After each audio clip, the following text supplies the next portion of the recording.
વિદ્યાર્થી મિત્રો, હું પ્રોફેસર જિજ્ઞાસા વાઘેલા આજના આ વિડિયો લેક્ચરમાં તમારા સૌનું સ્વાગત કરું છું. આજે હું તમને ધંધાકીય પર્યાવરણ અને આર્થિક નીતિઓ વિષયમાં યુનિટ પહેલાંનો સમજૂતી આપીશ. યુનિટ પહેલાંનું નામ છે ભારતીય ધંધાકીય પર્યાવરણ. વિદ્યાર્થી મિત્રો, ધંધાકીય પર્યાવરણ વિશે સમજતા પહેલાં આપણે થોડો બેઝિક ધંધા વિશેનો ખ્યાલ મેળવીએ. તો ધંધો એ શું, ધંધો એટલે શું એ જાણીએ. તો ધંધો એક આર્થિક પ્રવૃત્તિ છે વિદ્યાર્થી મિત્રો, અને આ આર્થિક પ્રવૃત્તિ આવક મેળવવાના હેતુથી કરવામાં આવે છે, જેના પરિણામે મૂલ્યનું સર્જન થાય છે. એટલે કે એવી કોઈ આર્થિક વસ્તુ કે સેવાનું સર્જન થાય છે જેની સમાજને જરૂર છે. આર્થિક પ્રવૃત્તિઓના વિભિન્ન સ્વરૂપો છે. અર્થશાસ્ત્રમાં આર્થિક પ્રવૃત્તિઓનું મુખ્ય 4 વર્ગોમાં વિભાજન કરવામાં આવે છે: ઉત્પાદન, વહેંચણી, વિનિમય અને વપરાશ.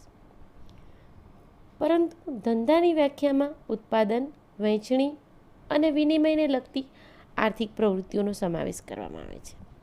વપરાશ સંબંધી પ્રવૃત્તિનો મુખ્ય ઉદ્દેશ મહત્તમ સંતોષ મેળવવાનો છે, અને એ ગ્રાહક સાઈડની છે, આવક સાઈડની નહીં. માટે ધંધાની વ્યાખ્યામાં આપણે વપરાશ પ્રવૃત્તિનો સમાવેશ કરતા નથી. વિદ્યાર્થી મિત્રો, હવે આપણે જાણીએ કે ધંધાકીય પર્યાવરણ એટલે શું, એનો અર્થ શું. તો ધંધાકીય પર્યાવરણમાં ધંધાને અસર કરતા બધા પરિબળોનો સમાવેશ થાય છે. જેમ વ્યક્તિની સફળતાનો આધાર સંજોગોનો સામનો કરવાની એની માનસિક અને શારીરિક શક્તિ પર તેમજ સંજોગોની અનુકૂળતા પ્રતિકૂળતા પર હોય છે, સેમ એવી જ રીતે ધંધાકીય એકમની સફળતાનો આધાર પણ સંજોગોને પહોંચી વળવાની એની પાસે રહેલી સાધન સામગ્રી તેમજ સંજોગો કેટલા અંશે એના વિકાસની તરફેણમાં છે એ બાબત પર હોય છે. આમ ધંધાકીય એકમની સફળતાનો આધાર 2 પ્રકારના પરિબળો પર હોય છે: આંતરિક પરિબળો અને બાહ્ય પરિબળો. આંતરિક પરિબળોને આંતરિક ધંધાકીય પર્યાવરણ કહેવામાં આવે છે, જ્યારે બાહ્ય પરિબળોને બાહ્ય ધંધાકીય પર્યાવરણ કહેવાય. ધંધાકીય પર્યાવરણ વિશે જુદા જુદા લેખકોએ ઘણી બધી વ્યાખ્યા આપી છે. એમાંની આપણે 2-3 વ્યાખ્યાની અહીંયા ચર્ચા કરીએ. આર્થર એમ વિમર નામના અર્થશાસ્ત્રીએ કહ્યું છે કે ધંધાકીય પર્યાવરણ એટલે આર્થિક, સામાજિક, ભૌતિક, ધારાકીય અને ટેકનોલોજીકલ પરિબળોનો સમૂહ છે, જેમાં ધંધાકીય પ્રવૃત્તિઓનો સમાવેશ કરવામાં આવે છે. વિલિયમ ગ્લુક અને જુક નામના અર્થશાસ્ત્રીના મતે ધંધાકીય પર્યાવરણ બાહ્ય પરિબળોનો સમૂહ છે, જે ધંધાકીય પેઢીને નવી તકો પૂરી પાડે છે અને નવા પડકારો પણ સર્જે છે. ધંધાકીય પર્યાવરણમાં સામાજિક, આર્થિક, રાજકીય અને ટેકનોલોજીકલ સંજોગોનો સમાવેશ થાય છે. વિદ્યાર્થી મિત્રો, અહીંયા જુદા જુદા અર્થશાસ્ત્રીએ ધંધાકીય પર્યાવરણનો અર્થ આપવાનો પ્રયત્ન કર્યો છે, પણ બધાની બેઝ જે કહીએ કે પાયો સરખો છે કે ધંધાકીય પર્યાવરણ ફક્ત કોઈ એક જ પરિબળથી નહીં, આર્થિક, સામાજિક, ભૌતિક, ધારાકીય, ટેકનોલોજીકલ એવા ઘણા બધા પરિબળોના કારણે અસર પામે છે, અને બધા પરિબળોનો સમુચ્ચય છે જેની વચ્ચે ધંધાકીય પ્રવૃત્તિઓ કરવામાં આવે છે. એટલે જ્યારે જ્યારે આમાંથી કોઈ પણ પરિબળમાં ફેરફાર થાય ત્યારે તેની સીધી અથવા તો આડકતરી અસર ધંધાકીય પર્યાવરણ પર પડે છે. રિચમેન અને કોપરમેન એમને પણ એક વ્યાખ્યા આપી છે, જે મુજબ ધંધાકીય પર્યાવરણમાં એવી બાબતોનો સમાવેશ થાય છે જેના પર ધંધાકીય પેઢીનો વ્યક્તિગત રીતે અંકુશ હોતો નથી. ધંધાકીય પેઢીએ આ પર્યાવરણમાં જ પ્રવૃત્તિ કરવી પડે છે, જો કે સમયાંતરે આ પર્યાવરણ બદલાતું રહે છે. આ વ્યાખ્યા કહેવાનો મિનિંગ એ છે કે ધંધાકીય પર્યાવરણમાં ફક્ત આંતરિક પરિબળો નહીં, પણ પેઢીના અંકુશ બહારના બાહ્ય પરિબળો જે છે એ બધા જ પરિબળો અસર કરે છે, જેની પર પેઢીનો કોઈ જ અંકુશ નથી. અને આવા પરિબળોનો સામનો કરીને પેઢીએ બજારમાં ટકવાનું હોય છે, એટલે કે ધંધાકીય એકમે ટકવાનું હોય છે. કારણ કે ધંધાકીય પેઢીની કાર્યક્ષમતા અને નફાકારકતાને આ બધું જ અસર પહોંચાડતું હોય છે. વિદ્યાર્થી મિત્રો, હવે આપણે જોઈએ ધંધાકીય પર્યાવરણના લક્ષણો. તો ધંધાકીય પર્યાવરણ એક જટિલ પ્રક્રિયા છે. આમાં અસંખ્ય પરિબળો, ઘટનાઓ, પરિસ્થિતિઓ અને પ્રભાવોનો સમાવેશ થાય છે. આ બધાના ઉદ્ગમો પણ અનેક હોય છે. એટલું જ નહીં, આ બધા જ પરિબળો સતત પરિવર્તન પામતા હોય છે અને એકબીજાને પરિવર્તનના પરિણામે પ્રભાવિત પણ કરતા હોય છે. આથી પર્યાવરણનું માળખું નિરંતર બદલાતું જ જાય છે, એટલે કે પર્યાવરણ એક ગતિશીલ પ્રક્રિયા છે. બીજું લક્ષણ છે ધંધાકીય પર્યાવરણ બહુમુખી પ્રક્રિયા છે, એટલે કે કોઈ એક જ સમયે કોઈ એક જ પર્યાવરણીય પ્રવાહની અસર જુદા જુદા ઉદ્યોગો માટે જુદી જુદી હોય છે. દાખલા તરીકે આપણે ઉદાહરણ લઈએ કે વૈશ્વિકીકરણને લીધે ભારતના આંતરિક બજારોમાં જે વિદેશી હરીફાઈ તીવ્ર બનેલી, એની અસર અમુક ઉદ્યોગો માટે આશીર્વાદ સમાન બની, કારણ કે એમને નવા નવા બજારો ઉપલબ્ધ બન્યા, જ્યારે કેટલાક ઉદ્યોગો માટે શ્રાપ રૂપ નીવડી, કારણ કે એમના હસ્તકના બજારો છીનવાઈ ગયા. એટલે પરિસ્થિતિ સેમ હોય પણ જુદા જુદા ઉદ્યોગો પર જુદી જુદી એની અસર થતી જોવા મળે છે. અન્ય એક લક્ષણ છે કોઈ એક જ ઉદ્યોગમાં જુદી જુદી પેઢીઓ માટે પર્યાવરણની અસર જુદી જુદી હોઈ શકે છે. એનું એક ઉદાહરણ આપું તો ધારો કે વિશ્વ વેપાર સંગઠન, જેને આપણે WTOના નામે ઓળખીએ છીએ, એના નેજા હેઠળ ભારતમાં બૌદ્ધિક સંપત્તિના અધિકારનો જે નવો કાયદો અમલમાં આવ્યો છે, તેની દવાઓનું નાના પાયા પર ઉત્પાદન કરતી પેઢીઓ પર ગંભીર અસર પડી છે, જ્યારે સંશોધન પર આધારિત મોટી પ્રગતિશીલ દવા કંપનીઓ પર એની બહુ અસર પડી નથી. મતલબ કે જુદી જુદી પેઢી પર જુદી જુદી અસર જોવા મળે છે, ભલે એક જ પ્રકારનો ઉદ્યોગ હોય. બરાબર. અન્ય એક લક્ષણ છે પર્યાવરણના પરિવર્તનોના પરિણામે બજારોમાં હરીફાઈનું સ્વરૂપ, તેની તીવ્રતા અને તેના સમીકરણો બદલાય છે. એનું પણ એક તમને સરળ ઉદાહરણ આપું તો ખ્યાલ આવશે કે 1991થી આપણે જે આર્થિક ઉદારીકરણની નીતિ અપનાવી છે, એના ફળ સ્વરૂપે ભારતમાં ટેલિકોમ ઉદ્યોગમાં ભારે પરિવર્તન આવ્યા છે. નવી હરીફ કંપનીઓ નિરંતર અસ્તિત્વમાં આવી છે. તમને ખ્યાલ હોય તો પહેલાં ભારતીય ટેલિફોન નિગમ એટલે કે BSNL જ હતું. અત્યારે જુઓ તમે, વોડાફોન, એરટેલ, ટાટા, જીઓ, કેટલી બધી કંપનીઓ અસ્તિત્વમાં આવી ગઈ. જોડાણ અને વિલીનીકરણની ઘટનાઓ સામાન્ય બની ગઈ છે. અન્ય એક લક્ષણ છે પર્યાવરણના પરિવર્તનો એટલા ઝડપી અને નાટ્યાત્મક હોય છે કે એની આગાહીઓ કે પૂર્વાનુમાનો લગભગ અશક્ય હોય છે. આપણે બધા જ જાણીએ છીએ કે બજાર કેવું છે, એકદમ ચલિત છે. આજે કઈ સ્થિતિ, આવતીકાલે જુદી, ભવિષ્યમાં પણ જુદી હશે. અને એમાંય ખાસ કરીને બજાર નિર્ધારિત પરિબળો જેમ કે વ્યાજના દરો, વિનિમય દરો અને ફુગાવાના દરના ફેરફારોની આગાહી બહુ જ મુશ્કેલ છે આવી પરિસ્થિતિમાં. ત્યારે વસ્તી, રાષ્ટ્રીય આવક, માથાદીઠ આવક વગેરે જેવા પરિબળોના લાંબા ગાળાના પ્રવાહો વિશે અનુમાનો કરી શકાય છે, પણ એ એટલા જ જે કહીએ કે સાચા નીવડશે એ પણ થોડું કહેવું મુશ્કેલ છે. વિદ્યાર્થી મિત્રો, હવે આપણે ધંધાકીય પર્યાવરણનો સર્વગ્રાહી ખ્યાલ મેળવીએ. જેમ હમણાં આપણે ધંધાકીય પર્યાવરણની વ્યાખ્યા સમજ્યા કે વ્યક્તિગત પેઢી કે સંસ્થાની બહારના પરિબળોનો સમૂહ એ ધંધાકીય પર્યાવરણ છે. બરાબર. અને એને આર્થિક પ્રવૃત્તિઓને પ્રત્યક્ષ કે પરોક્ષ રીતે અસર કરતા બધા બાહ્ય પરિબળો ધંધાકીય પર્યાવરણમાં સમાવેશ થવો જોઈએ. આ દ્રષ્ટિએ જે કહીએ કે આંતરિક અને બાહ્ય પરિબળો, જેમ કહ્યું 2 પ્રકારના પરિબળો છે. એમાં આપણે બાહ્ય પરિબળોનું 2 પ્રકારમાં પાછું વિભાજન કરીએ છીએ. આંતરિક પરિબળો, એકમલક્ષી પરિબળો અને સમગ્રલક્ષી પરિબળો. એટલે આંતરિક પર્યાવરણ, બીજું બાહ્ય પર્યાવરણ, એમાં બાહ્યમાં એકમલક્ષી પર્યાવરણ અને સમગ્રલક્ષી પર્યાવરણ. એટલે આપણે આમ સળંગ ગણીએ તો ટોટલ 3 પ્રકારો કે 3 ઘટકો ધંધાકીય પર્યાવરણના મુખ્ય છે. આંતરિક પર્યાવરણ, એકમલક્ષી પર્યાવરણ અને સમગ્રલક્ષી. હવે આપણે પહેલું જોઈએ આંતરિક પર્યાવરણ. તો આ આંતરિક પર્યાવરણ એટલે શું?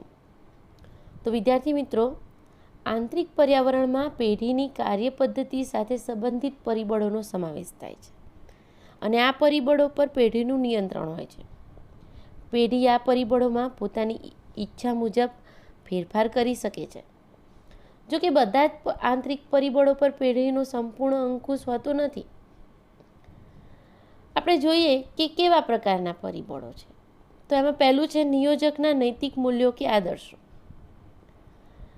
એટલે કે ધંધાકીય પર્યાવરણની અંદર ધંધાની પસંદગી, ધંધાનું નૈતિક બળ, પેઢીની નીતિઓ અને રીત રસમો પર નિયોજકોના આદર્શોની અસર પડે છે. એક ઉદાહરણ આપું, તમે બધા JRD ટાટાને ઓળખતા હશો.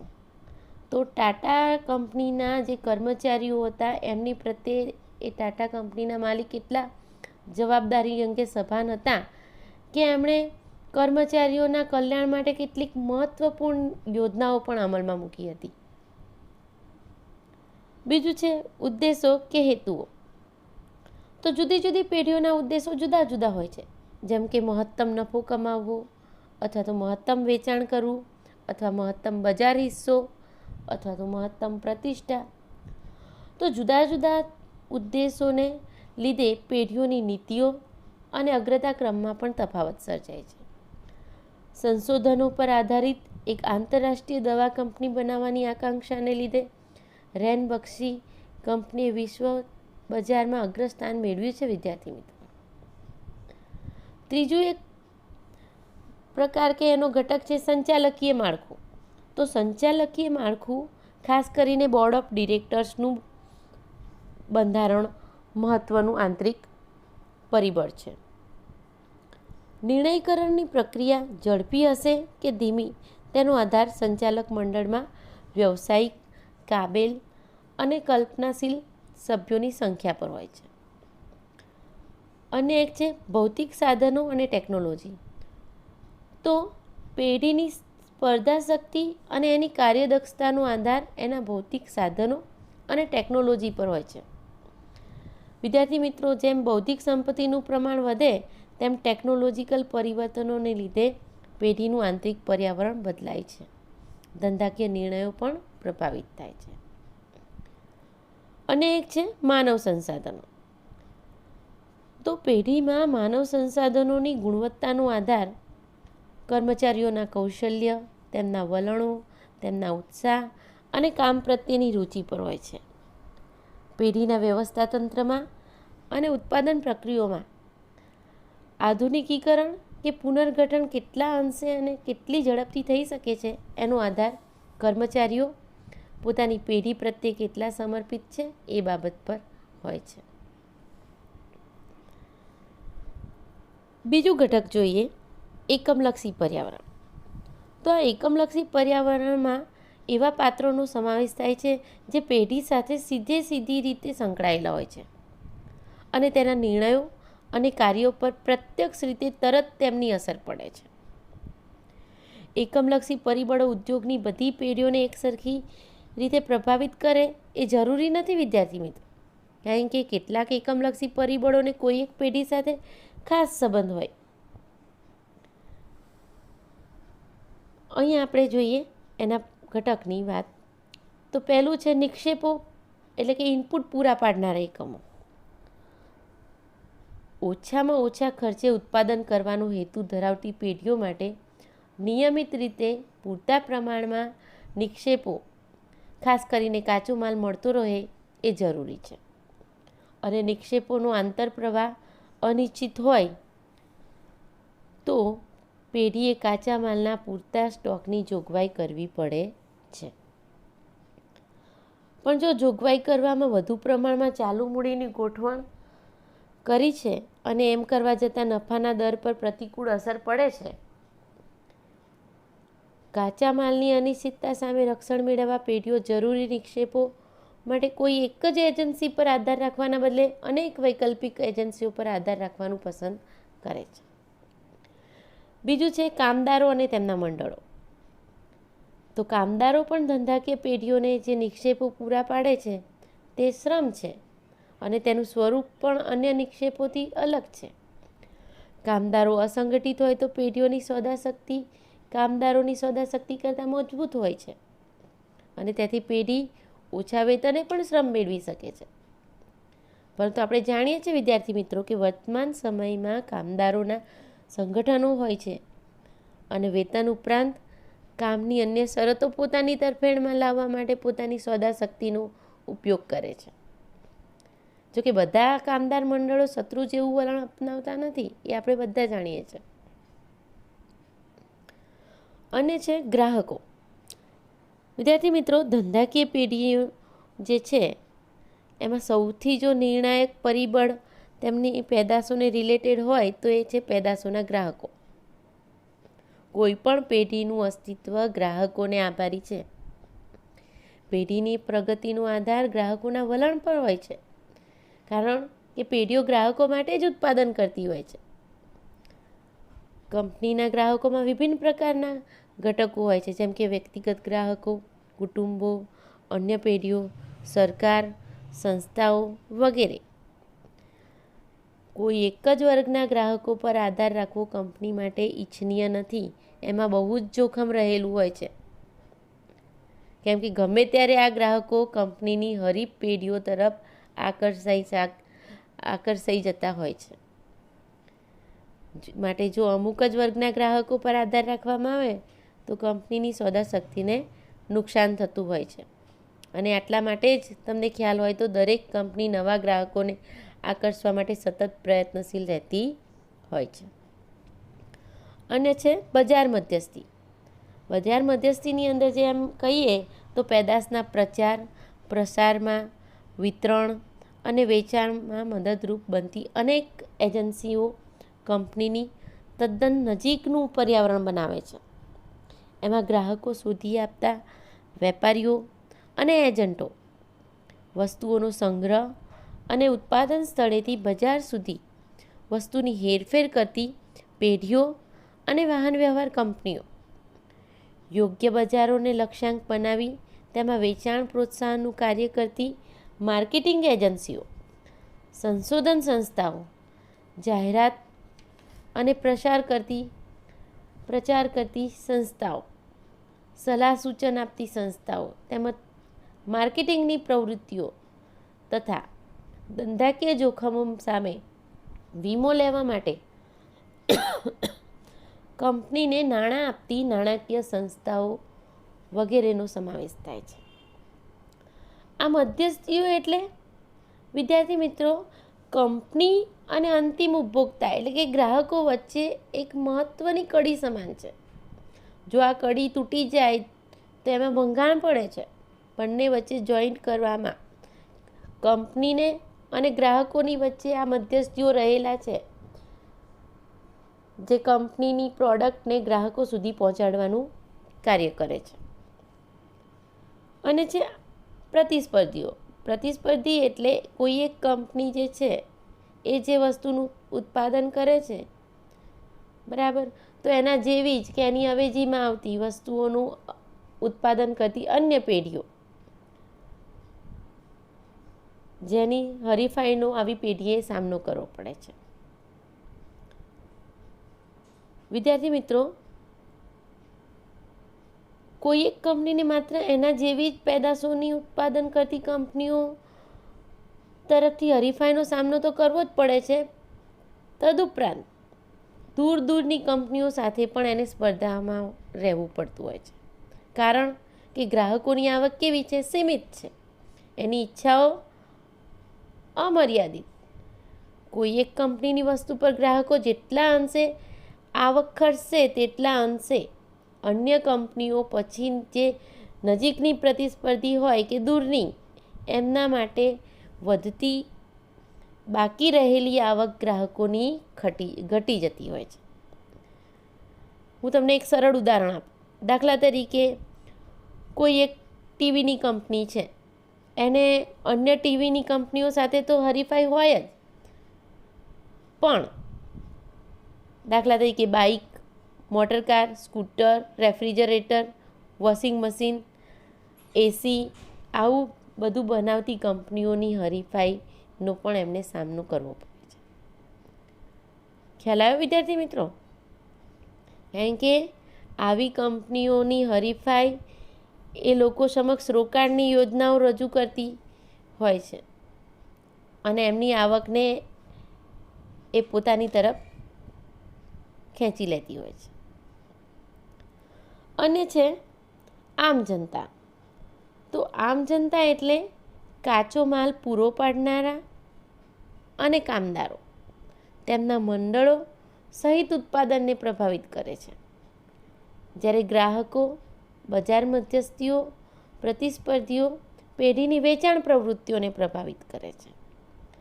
આમ જનતા ઉત્પાદન અને વેચાણ બંનેને પ્રભાવિત કરે છે. એટલા માટે આમ જનતા એ ધંધાકીય પર્યાવરણમાં બહુ જ મહત્ત્વનો ભાગ ભજવે છે. કારણ કે લોકશાહી દેશોમાં સમાજના આ વર્ગોની ભૂમિકા નિર્ણાયક બને છે અને ઘણીવાર તો ધંધાકીય પેઢીઓ માટે પડકારરૂપ બની જાય છે.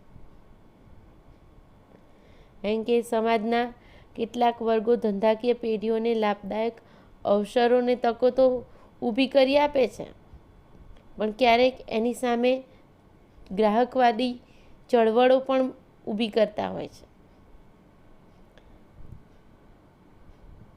હવે આપણે જોઈએ ત્રીજું ઘટક, સમગ્રલક્ષી પર્યાવરણ. તો વિદ્યાર્થી મિત્રો, ધંધાકીય પ્રવૃત્તિને અસર કરતા બૃહદ સ્વરૂપના આર્થિક અને બિનઆર્થિક પરિબળોનો સમાવેશ થાય છે. આ પરિબળોની પેઢીઓની આંતરિક પર્યાવરણ અને એકમલક્ષી પર્યાવરણ બંને પર અસર પડે છે.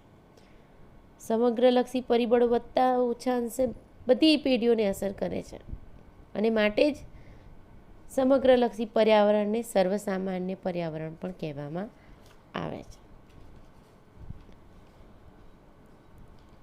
એમાં આપણે જોઈએ આર્થિક ધંધાકીય પર્યાવરણના ઘટકો. તો પહેલું છે અર્થતંત્રનું સ્વરૂપ.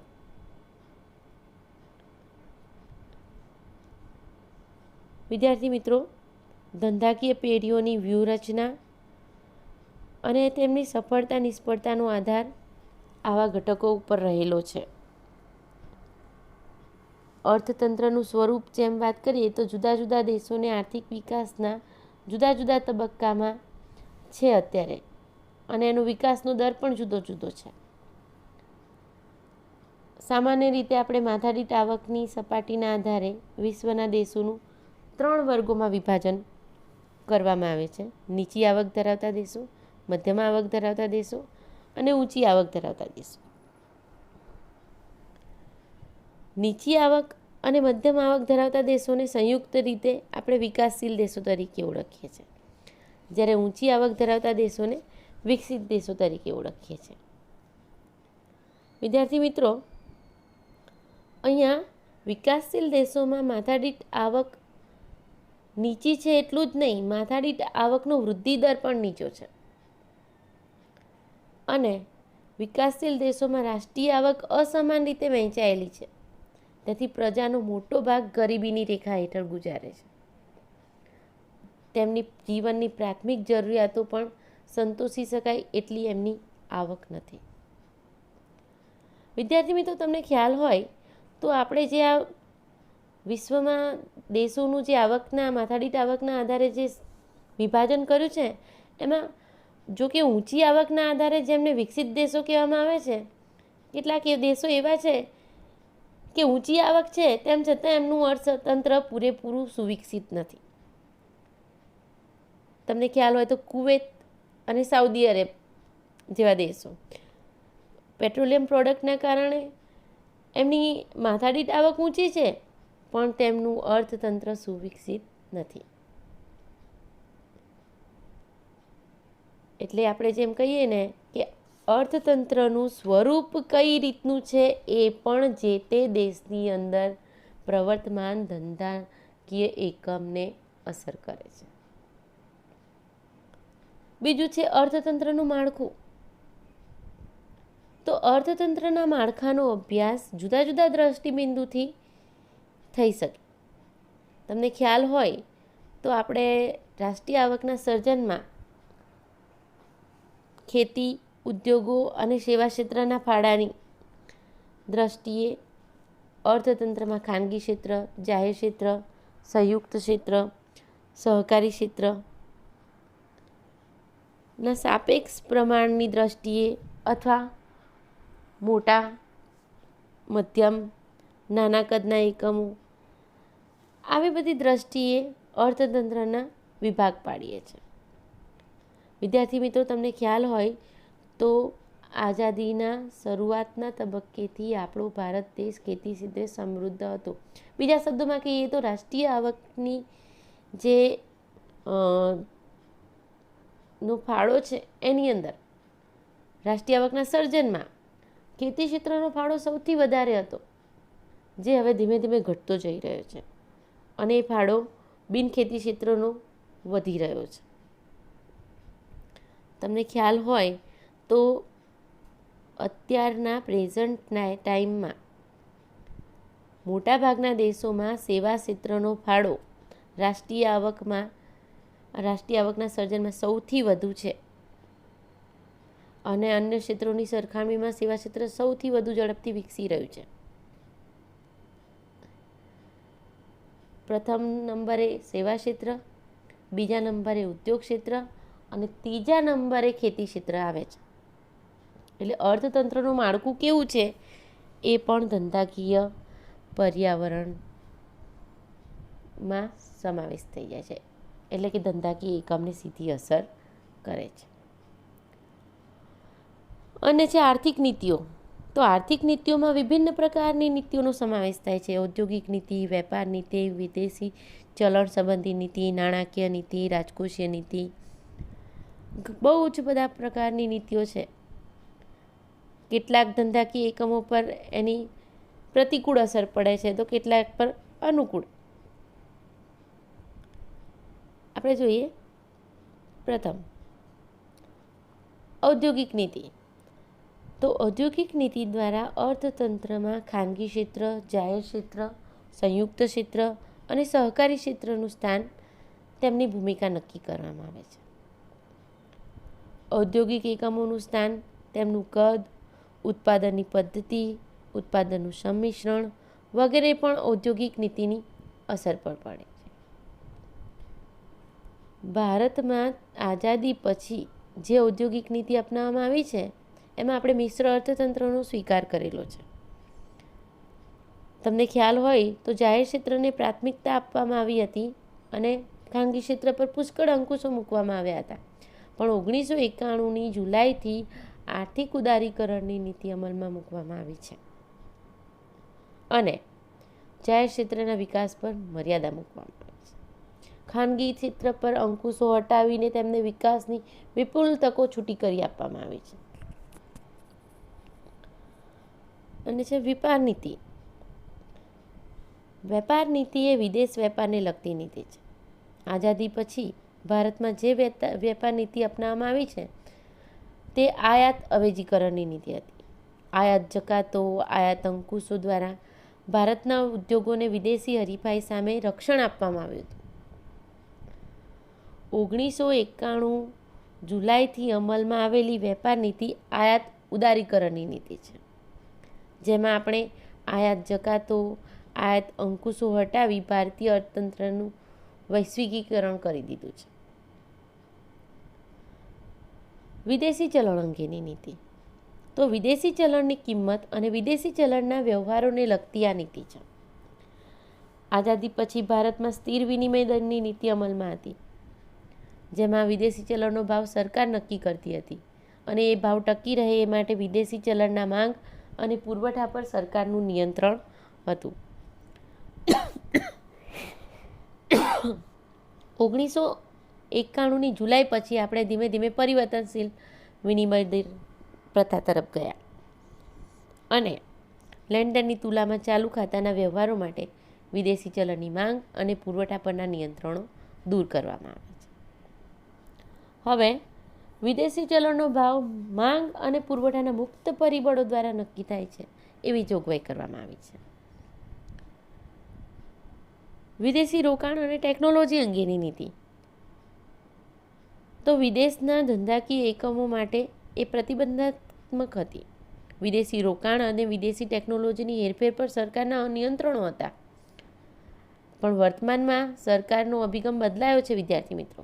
ભારતમાં વિદેશી રોકાણ વધે, વિદેશી ટેકનોલોજી ઉપલબ્ધ બને અને બજારોમાં હરીફાઈને ઉત્તેજન મળે એ માટે અંકુશો અને નિયંત્રણો ધીમે ધીમે ઘટાડવામાં આવી રહ્યા છે. નાણાકીય નીતિ. તો નાણાકીય નીતિ એ અર્થતંત્રના નાણાંનો પુરવઠો અને વ્યાજદર અંગેની નીતિ છે. નાણાકીય નીતિ દ્વારા આંતરિક ભાવ સપાટીને તેમજ વિનિમય દરને પ્રભાવિત કરવામાં આવે છે. ભારતમાં 1991 પહેલાં મોંઘા નાણાંની નીતિ અમલમાં હતી, કારણ કે સરકાર સામે ફુગાવાને નાથવાનો પ્રશ્ન હતો. હવે સસ્તા નાણાંની નીતિનો વિવેકપૂર્વક અમલ થઈ રહ્યો છે, જેથી આર્થિક વિકાસને ઉત્તેજન મળે. અને છે રાજકોષીય નીતિ. તો રાજકોષીય નીતિ એટલે સરકારના આવક અને ખર્ચને લગતી નીતિ છે. બીજા સંદર્ભમાં કહીએ તો સરકારની તિજોરીને લગતી નીતિ છે. એમાં કરવેરા, જાહેર દેવું, જાહેર ખર્ચ અને ખાદ્ય પુરવણી મુખ્ય છે. કરવેરા અને સબસિડીઓ દ્વારા સરકાર ઔદ્યોગિક વિકાસના દર અને ઔદ્યોગિક માળખાને પ્રભાવિત કરે છે. કરવેરા અને જાહેર ખર્ચ દ્વારા સરકાર આવકની વહેંચણી પણ બદલી શકે છે. ભાવ સ્થિરતા અને સામાજિક ન્યાય સાથે ઝડપી આર્થિક વિકાસ સિદ્ધ કરવો એ ભારતની વર્તમાન રાજકોષીય નીતિનું મુખ્ય ઉદ્દેશ છે. અને છે આર્થિક પરિસ્થિતિઓ. તો ધંધા પર સામાન્ય આર્થિક પરિસ્થિતિઓની અસર પડે છે. આર્થિક પ્રવૃત્તિઓમાં ક્યારેક તેજી આવે છે તો ક્યારેક મંદી આવે છે.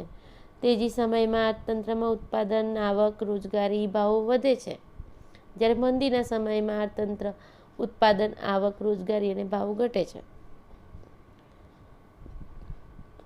તો કોઈ એક આર્થિક પરિસ્થિતિ ખૂબ વ્યાપક હોઈ શકે અથવા તો કોઈ એક વિસ્તાર પૂરતી મર્યાદિત હોઈ શકે છે. વિદ્યાર્થી મિત્રો, તમને ખ્યાલ હોય તો અમેરિકન અર્થતંત્ર સૌથી શક્તિશાળી અર્થતંત્ર છે. વૈશ્વિક અર્થવ્યવસ્થામાં એનો ફાળો 25%થી વધુ છે. દુનિયાના અનેક દેશો આયાત નિકાસ દ્વારા તેની સાથે સંકળાયેલા છે. તો જો કોઈ કારણસર અમેરિકન અર્થતંત્રમાં તેજી કે મંદી આવે તો એની વિશ્વવ્યાપી અસરો સર્જાય છે. ભારત પર પણ અસર થાય, જાપાન પર પણ અસર થાય, વિશ્વના દરેક દેશ ઉપર એની અસર થાય, કારણ કે એકબીજા સાથે વેપારથી જોડાયેલા છે, આયાત નિકાસથી ને. વિદ્યાર્થી મિત્રો, તમને ખ્યાલ હોય તો અમેરિકન અર્થતંત્રનો વિકાસ દર 2% હોય તો વૈશ્વિક અર્થવ્યવસ્થા 0.5%ના દરે આપોઆપ વિકાસ પામે છે. માટે આપણે કહીએ ને કે આર્થિક પરિસ્થિતિઓ ધંધાકીય પર્યાવરણમાં બહુ જ અસર પહોંચાડે છે. અને જે આર્થિક સંસ્થાઓ, આર્થિક સંસ્થાઓની વાત કરીએ તો અર્થતંત્ર ખરી રીતે તો આર્થિક સંસ્થાઓનો સમુચ્ચય છે. આર્થિક સંસ્થાઓના માળખામાં આર્થિક પ્રવૃત્તિઓ થાય છે. આર્થિક સંસ્થાઓ આર્થિક પ્રવૃત્તિઓની મર્યાદા બાંધી આપે છે, પ્રગતિની દિશાઓ નક્કી કરી આપે છે. આર્થિક સંસ્થાઓમાં દેશના કાયદા, કાનૂનો, લોકોની માન્યતાઓ અને રીત રસમોનો, રિવાજોનો સમાવેશ થાય છે. દાખલા તરીકે કંપની એક્ટ, મિલકત અંગેના કાયદા, વ્યાજ અને નફા અંગે લોકોની માન્યતાઓ, દહેજ પ્રથા, વારસા પ્રથા. વિદ્યાર્થી મિત્રો, તમને ખ્યાલ હોય તો ભારતમાં મિશ્ર અર્થતંત્રના માળખામાં આપણે આર્થિક આયોજન અપનાવેલું છે. અને સમયના વહેણ સાથે ખાનગી જાહેર ક્ષેત્ર વચ્ચેનો સંબંધ, આયોજન પંચની કામગીરી વગેરે સતત બદલાતા રહ્યા છે.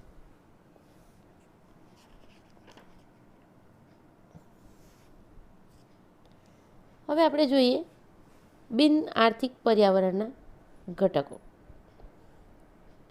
વિદ્યાર્થી મિત્રો, પ્રથમ તો જોઈએ રાજકીય પર્યાવરણ.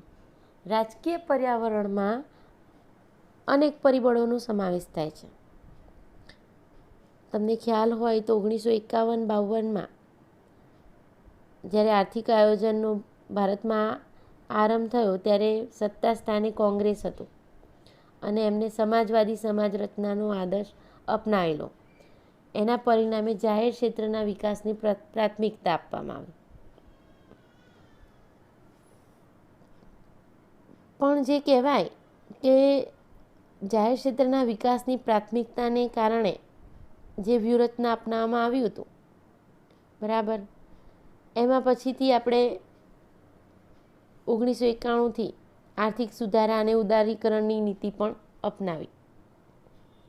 તો આપણે જોઈએ છીએ કે અહીંયા આર્થિક નીતિઓના મૂળ સત્તારૂઢ પક્ષની રાજકીય વિચારધારામાં હોય છે. ઘણી ખરી આર્થિક નીતિઓ મૂળભૂત રીતે શાસકના રાજકીય નિર્ણયો પર આધારિત હોય છે. દાખલા તરીકે રાજકીય પક્ષોની લાક્ષણિકતાઓ અને નીતિઓ, સંવિધાનનું સ્વરૂપ, રાજ્ય વ્યવસ્થાનું સ્વરૂપ, સરકારની વિચારસરણી અને નીતિઓ. બીજું છે ધારાકીય પર્યાવરણ. સરકાર ઔપચારિક નિયમો અને કાયદા ઘડે છે, જે સમાજના અનૌપચારિક નિયમો કે રીત રસમો સાથે મળીને એક વિસ્તૃત સંસ્થાકીય પર્યાવરણ તૈયાર કરે છે. સરકારના માત્ર કાયદા ઘડવાનું અને તેનું અમલ કરવાનું કામ કરીને સંતોષ માનતી નથી. સરકાર આર્થિક રીતે એક સક્રિય ખેલાડી તરીકે પણ કામ કરે છે અને સીધું જ રોકાણ કરે છે, ધિરાણનો પ્રવાહ નક્કી કરે છે, વસ્તુઓ સેવાઓની ખરીદી અને વેચાણ કરે છે, આર્થિક પ્રવૃત્તિઓને કરતા હોય છે. વિદ્યાર્થી મિત્રો, મૂડીરોકાણ અને તેની સાથે સંબંધિત બાબતો ઉપરાંત ધંધાકીય પેઢીઓની વર્તણૂક અંગે પણ અનેક કાયદાઓ ઘડવામાં આવ્યા છે. તો જ્યારે ધારાકીય પર્યાવરણ બદલાય છે ત્યારે ધંધાકીય એકમ ઉપર એની અસરો ઊભી થાય છે. ભારતમાં ઘણા બધા એના એક્ટ ગવર્મેન્ટે અમલમાં મૂકેલા છે, જેમ કે the industry act, company act, capital issue control act, securities act, monopolies and restrictive trade practice act. બહુ બધા એવા જે કહેવાય કે એક્ટ અમલમાં મૂક્યા છે. અને છે કુદરતી પર્યાવરણ. કુદરતી પર્યાવરણ દરેક ધંધા માટે સંજીવની સમાન હોય છે. દરેક કાચો માલ, દરેક ઉર્જાનો સ્ત્રોત, દરેક જીવનરક્ષક પરિબળ અને કચરાના નિકાલની જોગવાઈ વગેરે. વિદ્યાર્થી મિત્રો, તમને ખ્યાલ હોય તો કુદરતી સાધન સંપત્તિ, આબોહવા, સૂર્યપ્રકાશ, પાણી, ઉર્જા, બંદરો, નદીઓ, આ બધું જ ધંધાકીય પ્રવૃત્તિઓને અસર કરતું હોય છે. આ બધા અસર કરતા એને સ્પર્શતા પરિબળો છે. ધંધાકીય એકમોની સ્થાપના ક્યાં કરવી એ નક્કી કરતી વખતે આપણે ભૌગોલિક બાબતોને પણ ધ્યાનમાં લઈએ છીએ. જુદા જુદા વિસ્તારોમાં હવામાન જુદું જુદું હોય છે, તો ધંધાકીય પેઢીએ એ વિસ્તારના ગ્રાહકોની જરૂરિયાત ધ્યાનમાં લઈને ઉત્પાદન તેમજ માર્કેટિંગનું વૈવિધ્ય લાવવું પડે છે. દાખલા તરીકે જે વિસ્તારમાં ઉષ્ણતામાન ઊંચું રહેતું હોય ત્યાં રેફ્રિજરેટર, એસી જેવા ઉપકરણોની માંગ વધુ હોય, અને જ્યાં નીચું રહેતું હોય તાપમાન ત્યાં રૂમ હીટર વગેરે જેવી માંગ વધારે ઉદ્ભવતી હોય છે. અને છે ટેકનોલોજીકલ પર્યાવરણ. ધંધાની તેમજ સમગ્ર રાષ્ટ્રની સફળતાનો આધાર આપણે કહીએ તો મહદઅંશે ટેકનોલોજીકલ પરિબળો પર હોય છે. ટેકનોલોજીકલ પરિબળોમાં માત્ર ઉત્પાદનની પદ્ધતિનું જ્ઞાન અને તેનો વસ્તુઓના ઉત્પાદન માટે વ્યવહારુ ઉપયોગ જ નહીં, પણ નિયોજકીય કૌશલ્ય તેમજ વ્યવસાયિક બુદ્ધિમત્તાનો પણ એમાં સમાવેશ થાય છે. તાજેતરમાં તમને ખ્યાલ હોય તો વિદ્યાર્થી મિત્રો ઈમેલને લીધે વ્યક્તિઓ વચ્ચે, પેઢીઓ વચ્ચે, રાષ્ટ્રો વચ્ચે સંપર્ક અને સંચારની શક્યતાઓ નોંધપાત્ર પ્રમાણમાં વિસ્તાર પામી છે. ઇન્ટરનેટ દ્વારા પૂર ઝડપે માહિતીઓ મોકલી શકાય છે અને ઈ-કોમર્સને લીધે પેઢીઓ અને ગ્રાહકોનો પાયો વિસ્તારવાનું કામ સરળ બન્યું છે. આપણે જોઈએ છે online marketing, online trading. Marketing અને સંશોધનનો ખર્ચ ઘણો એવો ઘટ્યો છે. અને છે વસ્તી વિષયક પર્યાવરણ. ધંધાકીય પર્યાવરણમાં વસ્તી વિષયક પર્યાવરણનું મહત્ત્વ દર્શાવતા 2 વિધાનો છે, તમને ખ્યાલ હોય તો. Management is man, market is people. એમાં જે કહેવાય મેનેજમેન્ટ ઇઝ મેન એટલે ધંધાકીય પેઢી પાસે પૂરતા પ્રમાણમાં મૂડી અને કાચો માલ હોય તો પણ માનવી ન હોય તો મૂડી અને કાચા માલનો કોઈ અર્થ નથી. માનવી એટલે નિયોજકીય અને સંચાલકીય કૌશલ્ય ધરાવતું માણસ. બીજું વિધાન કહે છે માર્કેટ ઇઝ પીપલ, એટલે કે વસ્તુઓની માંગનો આધાર વસ્તી અને તેની લાક્ષણિકતા ઉપર હોય છે. વસ્તી વિષયક પર્યાવરણની વાત કરીએ તો જનસંખ્યા, વસ્તી વૃદ્ધિનો દર, વસ્તીની ગીચતા, વસ્તીનું વય બંધારણ, શિક્ષિત વસ્તીનું પ્રમાણ, સ્ત્રી પુરુષ, ધર્મ, ભાષા, વૈવિધ્ય વગેરેનો સમાવેશ થાય છે. ધંધાકીય પર્યાવરણ એના નિર્ણયો પર આ બધા જ પરિબળોની અસર થાય છે. કઈ વસ્તુ ઉત્પન્ન કરવી, કેટલા પ્રમાણમાં ઉત્પાદન કરવું, કયા ભાવે, કયા વિસ્તારમાં વેચાણ કરવું, આ બધા નિર્ણયો લેતી વખતે જે કહેવાય કે વસ્તી વિષયક પરિબળોને ધ્યાનમાં લેવામાં આવે છે. અને તમને ખ્યાલ હોય તો જાહેરાત અને પ્રચારના માધ્યમની પસંદગી અને સરકારની નીતિઓ પણ વસ્તી વિષયક પરિબળોનો પ્રભાવ હોય છે. અને છે સામાજિક પર્યાવરણ. વિદ્યાર્થી મિત્રો, તમને ખ્યાલ હોય તો આજકાલ ધંધાકીય પેઢીઓની સામાજિક જવાબદારીઓનો ખ્યાલ ઝડપથી વિકસ્યો છે. ઉદ્યોગ કે ધંધાકીય પેઢી શેરહોલ્ડરોને સમૃદ્ધ કરવાનો હેતુ ધરાવતી ખાનગી વ્યવસ્થા જ નથી, એક સામૂહિક પુરુષાર્થ છે, જેમાં સંચાલકો, શ્રમિકો, ઉપભોક્તાઓ, વિક્રેતાઓ, સરકાર વગેરે અનેક જૂથોની ભાગીદારી હોય છે. અને તેથી શેરહોલ્ડરો ઉપરાંત સમાજના બધા જૂથોની હિતોની પણ એમને પરવા કરવી પડે છે. વિદ્યાર્થી મિત્રો, ધંધાકીય પેઢીઓએ ધંધાની એવી વ્યૂહરચના અપનાવવી જોઈએ કે જેથી સમાજના બધા જૂથના હિતો વચ્ચે સમન્વય સિદ્ધ થાય. બીજા શબ્દોમાં કહીએ તો સામાજિક જવાબદારીનું પાલન કરવું ધંધાકીય પેઢીના પોતાના હિતમાં છે. કારણ કે જવાબદારીનું પાલન કરતી પેઢીઓને સરકાર અને સમાજ તરફથી સહકાર મળે છે, બાકી કોઈ એને સપોર્ટ કરતું નથી. વિદ્યાર્થી મિત્રો, આશા રાખું છું કે આજના વિડીયો લેક્ચર્સમાં ભારતીય ધંધાકીય પર્યાવરણ વિશે મેં જે તમને સમજૂતી આપી એ તમે સમજવા માટે પ્રયત્ન કરશો. નમસ્કાર. Thank you.